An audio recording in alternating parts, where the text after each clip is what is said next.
300 million square feet of artificial turf is installed around the world every year. It has become a huge multi-billion-dollar industry. Many people think artificial turf is just a simple plastic carpet, but it is actually far better than natural grass. It stands up to sun, wind, rain, and heavy use. It needs almost no watering, mowing, or maintenance, and it is quick to install and long-lasting.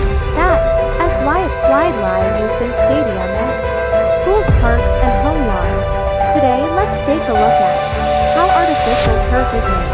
Its main materials are PE and PP plastic pellets, mixed with UV stabilizers and heat stabilizers. All materials must be kept dry and blended with a precise formula to ensure consistent quality. Next, the pellets are melted at high temperature and extruded into fine grass blades.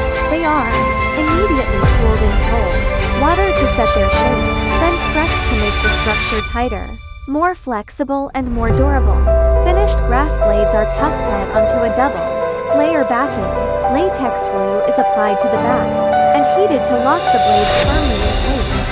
Drainage holes are also added to prevent waterlogging. Before delivery, every roll passes strict tests for full strength, wear resistance, and drainage performance.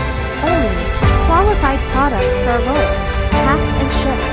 Installation also requires professional steps.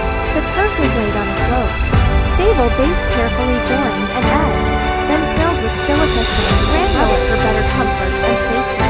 So artificial turf is lasting and suitable for having daily every step. Where from materials to production and which installation, do you think is more practical, strict standards artificial to make or natural grass? Let us know in the comments.